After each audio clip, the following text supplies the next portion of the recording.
Welcome to the place where memories decay and stories refuse to die. Tonight, we go back. Back before the children, before the forest, before the screams. This is the root, the rot, the origin. The game you fear wasn't born in shadow. It was carved by broken hands, kissed by madness.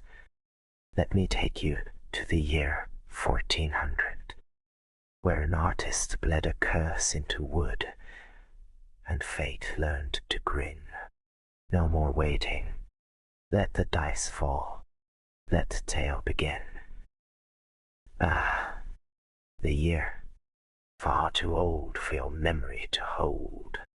Let's just say it was before your clocks ticked, before your kings fell and your gods died of boredom. 14th century, give or take.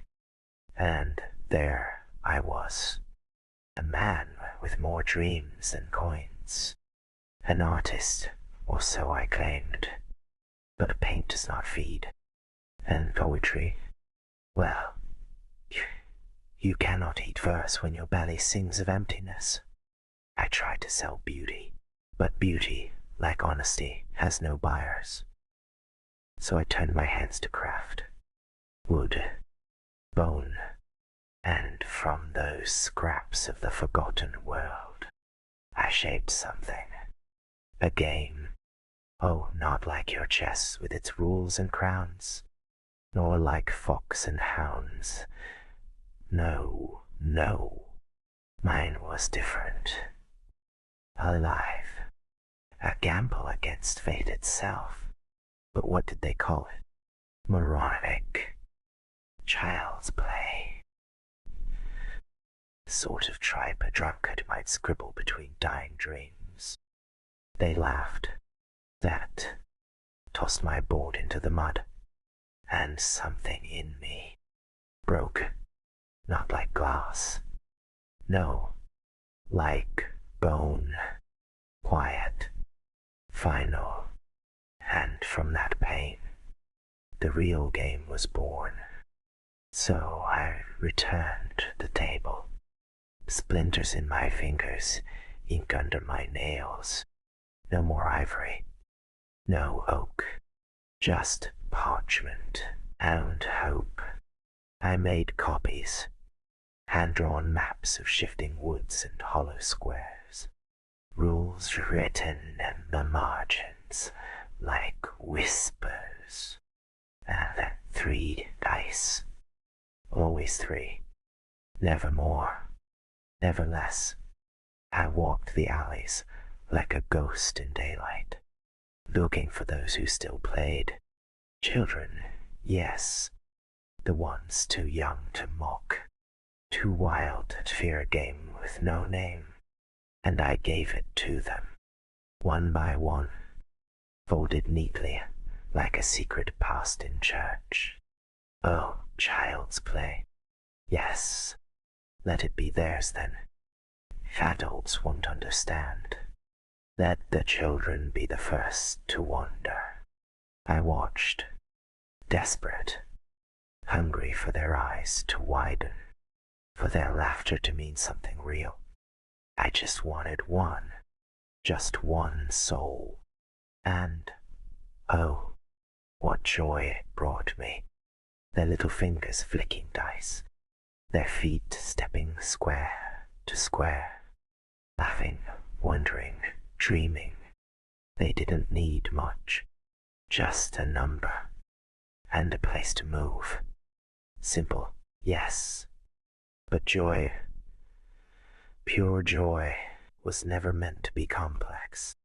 There was no strategy, no grand checkmates, just the dance of chance, a whisper of fate in every roll.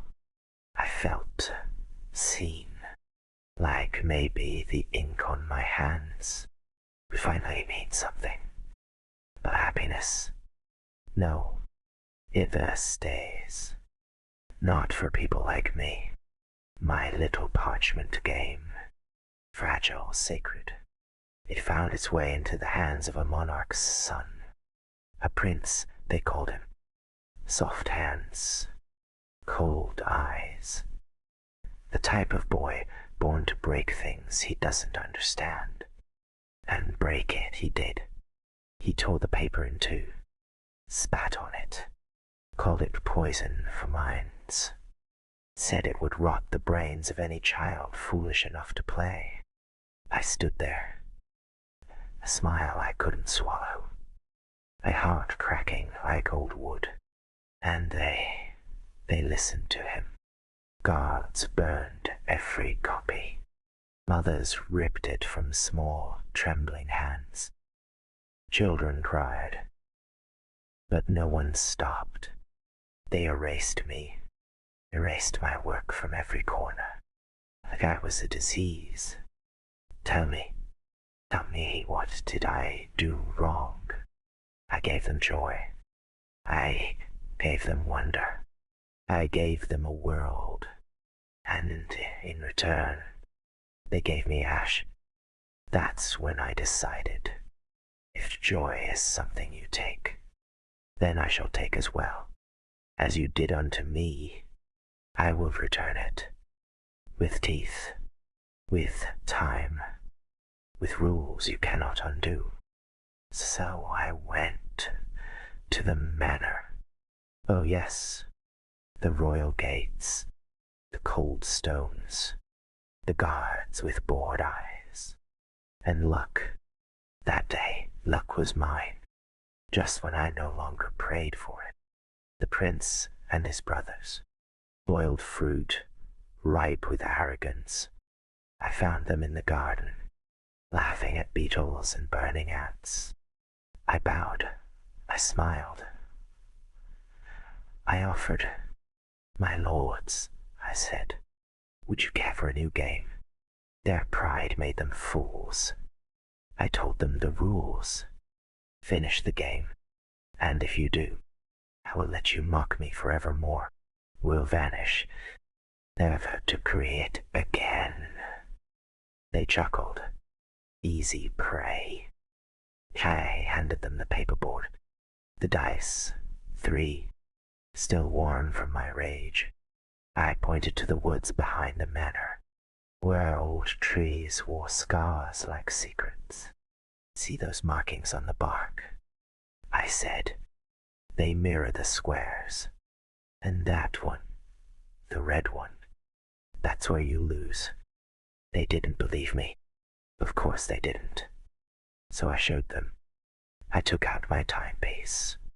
Tick, tick, tick. 10 seconds, I told them. If it runs out, and you haven't moved, and when it did, I lunged, bit the arm of one of the brothers, sank my teeth in deep, deep enough to bleed. His scream was my anthem. The game had begun. Let's play, my lords, I said, grinning. My hands trembled with a thrill I'd never known. Not from art, not from praise, but from power. They tried to flee, of course, but I had prepared for that. 3 necks, 1 rope, bound like mutts on a leash, tugged by fate's dirty hands. First of all, the youngest, sweet little heir, with trembling knees. He rolled a 1. Oh, how he cried. But rules are rules. I made sure of that. Showed them what it meant to lose. Bit deep, bit true, until royalty spilled like warm wine. His softness still lingers on my tongue. Rich, regal, rotten.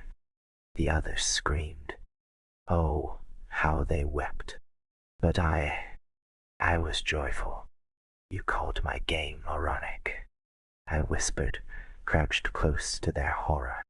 You said it was for children, so I made it worse. I added, eat. Yes, in my game, You are not knights nor kings, just meat, just pawns. And if your dice betray you, you feed the board.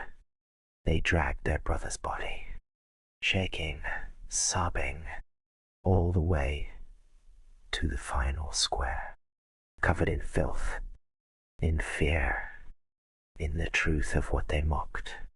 But two survived, broken, breathing, staring at me like I was the devil himself. And maybe I was. The two, they finished the game, bloodied, bruised, but breathing. And though my heart pulsed with wrath, I was bound. Even I had rules to follow. Winners walk. That's what I wrote.